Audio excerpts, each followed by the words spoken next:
पता है कि वर्ग का क्षेत्रफल, वर्ग मतलब कि स्क्वायर, उसका क्षेत्रफल मतलब कि एरिया क्या होता है, भुजा गुना भुजा, यानी कि भुजा को, एक भुजा है उसकी, दूसरी भुजा से मल्टीप्लाई कर दें।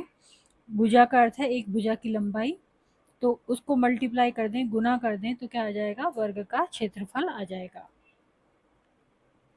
जैसे कि एग्जाम्पल, वर्ग की भुजा दी हुई है यहाँ पर 1 सेंटीमीटर, तो वर्ग का क्षेत्रफल क्या हो गया, 1 गुना 1, 1 गुना 1 मतलब कि 1।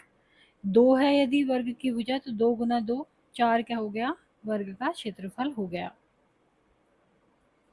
संख्याओं 4, 9, 25, 64 और इस प्रकार की दूसरी संख्याओं में क्या विशेष है? क्योंकि 4 को 2 गुना 2, 2 स्क्वायर भी लिख सकते हैं, 4 को क्या लिख सकते हैं, 2 स्क्वायर, कि 2 गुना 2 क्या हो जाता है, 4 हो जाता है।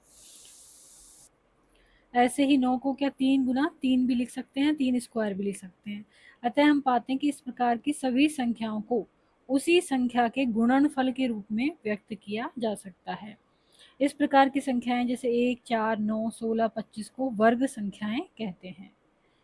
तो इसका क्या कहलाएंगी, ये वर्ग संख्याएं। साधारणतः यदि एक प्राकृत संख्या है m और उसको n स्क्वायर से व्यक्त किया जाता है, जहां n भी एक प्राकृत संख्या है, तब m एक क्या होगी, वर्ग संख्या होगी। जैसे कि 36 क्या है, एक प्राकृत संख्या है, और इसका गुणनफल खंड क्या होगा, 6 मल्टीप्लाई बाई 6, 6 गुना 6, तो 6 भी क्या होगी, प्राकृत संख्या होगी।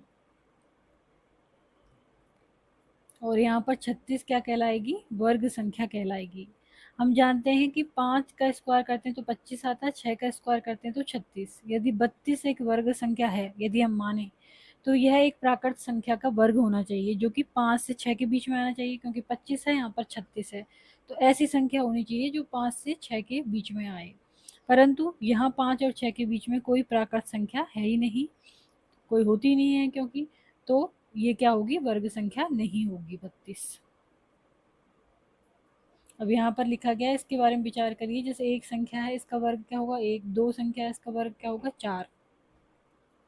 इसी तरह से जैसे 3 है, 3 मल्टीप्लाई बाय 3 क्या हो गया, 9 हो गया। तो यहाँ पे ऐसे पूरा कर सकते हैं इसको। उपयोग सारणी से क्या आप 1 से 100 के बीच की वर्ग संख्याओं को लिख सकते हैं, यहाँ पर लिख सकते हैं 1 से 100 के। क्या 100 तक कोई प्राकृत वर्ग संख्या छूट गई है? आप पाएंगे कि शेष सभी संख्याएं वर्ग संख्याएं नहीं है। जो इसमें आ रही हैं वो तो क्या होंगी, जैसे 9, 16, 25 ये वर्ग संख्या होगी, और बाकी जो संख्याएं होंगी वो नहीं होंगी।